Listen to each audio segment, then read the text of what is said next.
جیسی 10 بوسی کرنے لگا نا تو بزرگ نے ہاتھ چھڑک دیا، معذرت آپ کا ہاتھ نہیں چھڑکا، ان کی بھی نفس مجھے محسوس ہو رہی ہے، دیکھنی مجھے نہیں آتی اگرچہ۔ تو اورنگزیب بادشاہ کے دور میں ایک شخص آیا اور اس نے کہا حضرت میں نے سنا آپ فن کی بڑی قدر کرتے ہیں، ٹیلنٹ کی بڑی قدر کرتے ہیں۔ کہا بالکل کرتا ہوں، کرنی بھی چاہیے۔ تمہارا کیا ٹیلنٹ ہے؟ کہا میں بہروپیہ ہوں، میں روپ دھارتا ہوں، روپ چینج کرتا ہوں اور کوئی مجھے پہچان نہیں پاتا، یہ میرا ٹیلنٹ ہے۔ آپ کہیں گے کیا ٹیلنٹ ہے؟ یہ بہت بڑا ٹیلنٹ ہے بھائی اس دور کا۔ کیوں؟ کیونکہ انٹیلیجنس کے لیے، خفیہ ایجنسیوں کے لیے اس وقت میں اس کی ضرورت ہوتی تھی فوج میں، کہ ایسا بندہ جو روپ دھارے تو اسے کوئی پہچان نہ سکے۔ ایسے لوگوں کو فوج ہائر کرتی تھی اور انہیں پھر دوسرے اس میں جاسوسی کے لیے بھیجا کرتی تھی، فوج کو فائدہ ہوتا تھا۔ اب سمجھ گئے آپ اس کی ویلیو؟ تو اس نے کہا بادشاہ سلامت میرا بہت بڑا فن ہے، تو اس سے آپ جو ہے نا مجھے اس فن کی قیمت ادا کریں، انعام دیں۔ کا فن کیا ہے بھائی؟ بہروپیہ ہوں، روپ دھارتا ہوں، روپ بدلتا ہوں تو کوئی پہچان نہیں پاتا۔ کہا بادشاہ نے کہا تم مجھے انسپائر کر دو، مجھے متاثر کر دو، روپ بدل کے آؤ اور میں تمہیں پہچان نہ سکوں تو پھر میں تمہیں انعام سے نوازوں گا۔ کہا کوئی مسئلے کی بات ہی نہیں ہے بادشاہ، آپ مجھے نہیں پہچان پائیں گے۔ وہ چلا گیا، وقت گزر گیا، بات آئی گئی ہو گئی، کس کو کیا خبر، کیا یاد رہے، وقت چلا گیا، بادشاہ واقعی بیمار ہو گیا۔ تو جب بادشاہ بیمار ہوا تو بڑے بڑے طبیب بادشاہ کے علاج کے لیے آنے لگے۔ سپاہی نے آ کے بتایا کہ بادشاہ سلامت ایران سے ایک بہت بڑا طبیب آیا ہے جو آپ کے لیے بھیجا گیا ہے اور اس کے ساتھ پورا دستہ ہے، وہ آپ کا علاج کرنے کے لیے آیا ہے۔ ایران کا طبیب واقعی جب آیا، انٹر ہوا اور اس نے جو ہے نا بادشاہ سلامت کی نفس پکڑی اور پیچھے ایک پروٹوکول طبیب کا، حکیم کا، اس کے ساتھ تھال لے کے سب کھڑے ہوئے، جڑی بوٹیاں الگ الگ، ایک الگ ہی رو، سب دیکھ رہے ہیں، دربار سجا ہوا ہے، بادشاہ لیٹا ہوا ہے بیمار۔ تو اس نے نا نفس پکڑی، نفس پکڑ کے بادشاہ کی، ان کی بھی نفس مجھے محسوس ہو رہی ہے، دیکھنی مجھے نہیں آتی اگرچہ، تو نفس پکڑ لی۔ نفس پکڑنے کے بعد اس نے پھر ایک جڑی بوٹی لی اور جڑی بوٹی نا ناک کے بادشاہ کے ناک کے قریب کی۔ کہا بادشاہ سلامت اسے ذرا سنگیے، آپ کو افاقہ ہوگا۔ بادشاہ نے جڑی بوٹی کو ہٹایا، کہا بہروپی میں تجھے پہچان گیا، بہروپی ہے میں تجھے پہچان گیا۔ اس نے سر پہ ہاتھ رکھ لیا، کہا اتنی ایفرٹ، اتنی محنت کی، اتنا روپ بدلا، اتنی جڑی بوٹیاں لایا، اتنے لوگ ہائر کیے کہ آپ کو متاثر کرنے آپ مجھے پہچان گئے؟ کہا بادشاہ نے کہا ہاں بہروپی میں تجھے پہچان گیا۔ کہا کوئی بات نہیں، ایک اور بار میں ٹرائی کروں گا، ونس اگین۔ وہ چلا گیا۔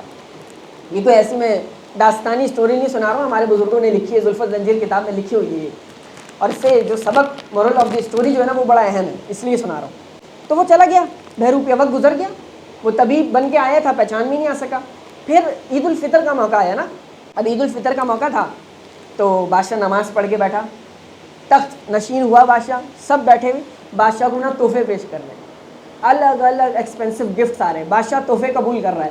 عید الفطر کا موقع، مسلمانوں کی عید ہے، اب تحفے آ رہے ہیں۔ تحفے آتے آتے آتے پتہ چلا کہ ایک شخص باہر ملک سے آیا ہے اور بہت سارے لوگوں کے ساتھ بادشاہ نے اسے بھیجا اور وہ ایک شہنشاہی تحفے لایا ہے۔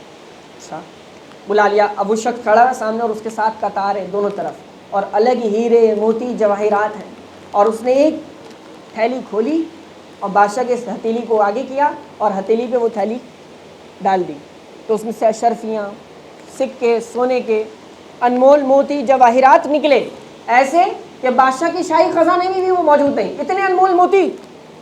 وہ بادشاہ سلامت کے لیے تحفہ لایا، بادشاہ نے یوں موتی دیکھے، بادشاہ نے کہا بہروپی میں تجھے پہچان گیا، بہروپی ہے، اللہ اکبر۔ وہ تو حیران، پریشان، شرمندہ، مایوس، یار میں نے اتنی ایفرٹ اور محنت کر کے لوگوں سے ہیرے جواہرات ادھار لیے، انہوں نے کہا بادشاہ مجھے شاہی خزانے سے نوازے گا، میں تمہیں ڈبل قیمت دے دوں گا، کچھ دیر کے لیے مجھے دے دو، اتنی ایفرٹ کر کے پورا قافلہ بنا کے سب کچھ لے کر آ رہا ہوں بادشاہ، پھر بھی متاثر نہیں ہوا۔ بادشاہ نے کہا نہیں میں متاثر نہیں ہوا، کیونکہ میں تجھے پہچان گیا، تو روپ دھار کے آیا لیکن تو اپنی پہچان چھپا نہ سکا۔